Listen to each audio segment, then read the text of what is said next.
sea, surf and sandy beaches galore. This is Rügen on the Baltic Sea coast. It's Germany's biggest island and just a 3-hour drive away from Berlin.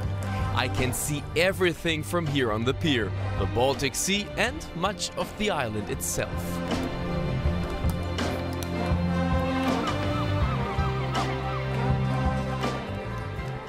This is a pretty busy place in the summertime. Every year, Rügen attracts close to 6 million visitors. The island is one of the favorite holiday destinations for Germans, and of course, there's a lot to discover. I intend to get out on the water, of course, but I'm also interested in the island's history and many tourist attractions.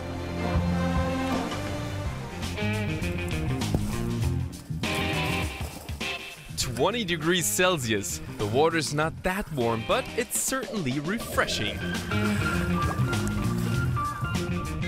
And here's a classic, the Strandkorb. This beach chair for two was invented not far from here in 1882.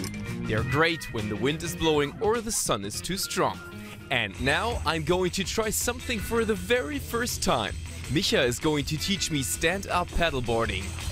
What do I have to do? What you have to do? Well, you kneel down and hold the paddle like this. Then you dip into the water like this. Like kayaking. Right. You place one foot to the left and one foot to the right of the black spot in the middle, and then you slowly stand up. That's the crucial moment, right?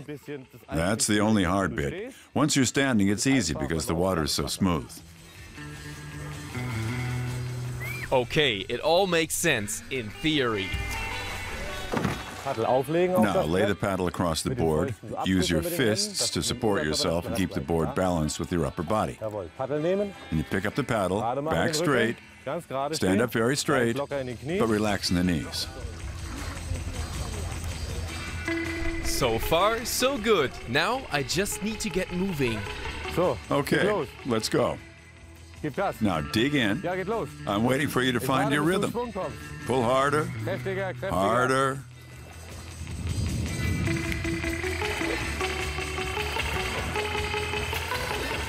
I'm slower than Micha for some reason. I think it must be the board. His is smaller, more flexible. I want to swap. Okay, let's trade. Help! Down in the middle.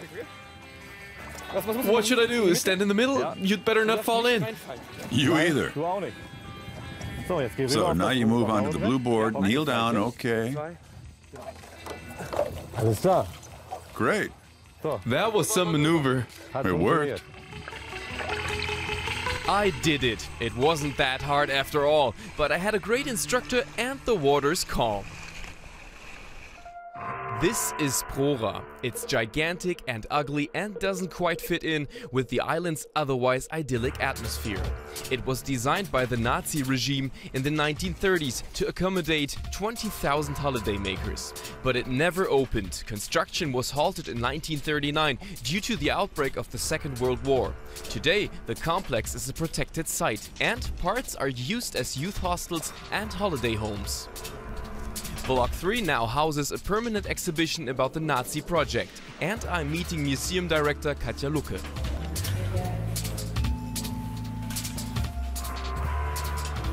We all know who that is.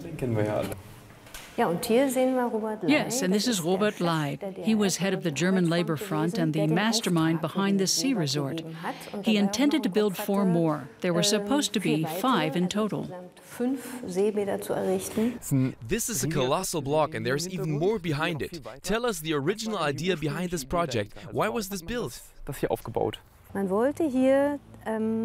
The idea was to give workers and employees an affordable place to go on holiday, where they could rest and relax, in order to be even fitter afterward for war and genocide.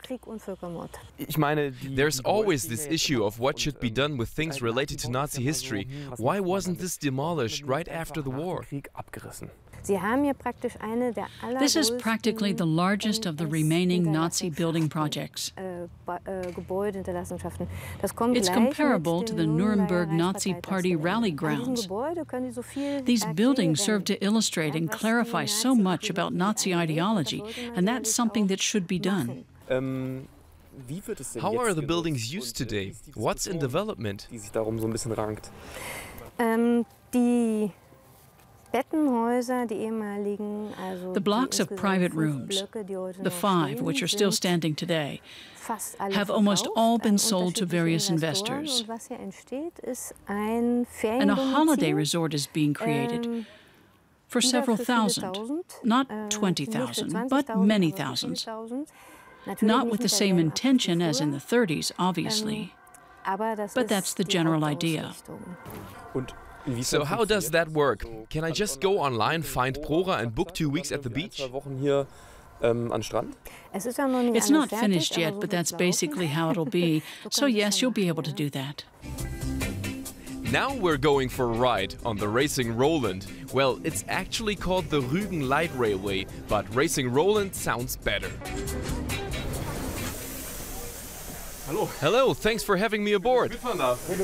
This steam-driven light railway still operates with engines up to a century old. Can I stoke the coal? Okay. How much more? I don't know. One more? They're waving back.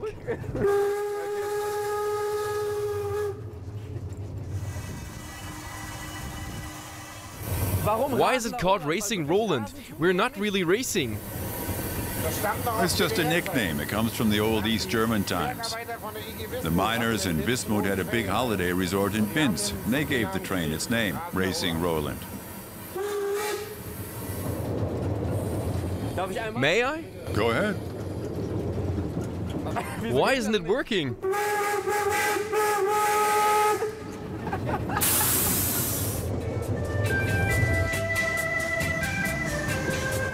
The passenger cars are always full in peak season. There's even one without a roof, but it's more popular on sunny days. Here on Rügen it's not all sandy beaches. There's also many forests. I'm on a treetop walkway at the Natural Heritage Center. It winds its way between old beech trees.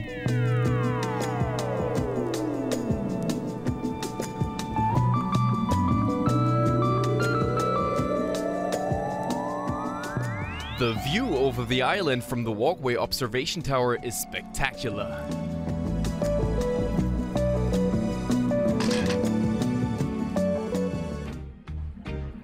I'm now with Ernst Heinemann on the Rügenhof in the north of the island.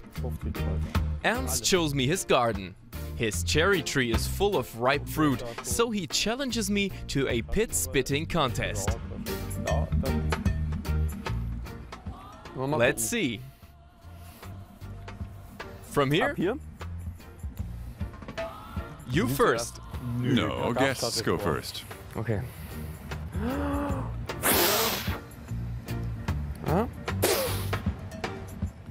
I was better. You won.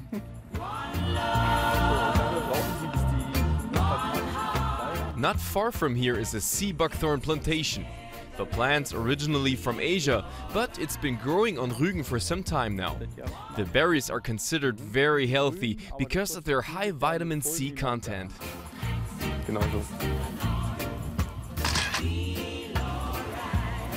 That's just full of sunshine. One of many products made from Seabuckthorn is this liqueur. It's 100% organic and free of additives, something that its maker, Mr. Heinemann, is keen to stress. Prost, Herr Heinemann. Zum Wohl.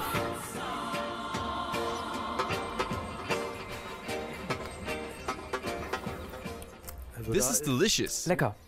And it's not full of sugar. Tasty. That's the secret.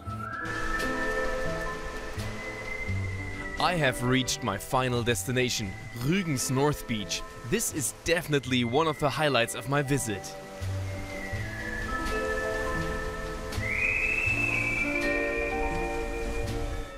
lively coastal resorts and near deserted beaches, brimming with history and even more nature. For me, Rügen has it all. It's Germany's treasure island, and so big, there's always something new to discover.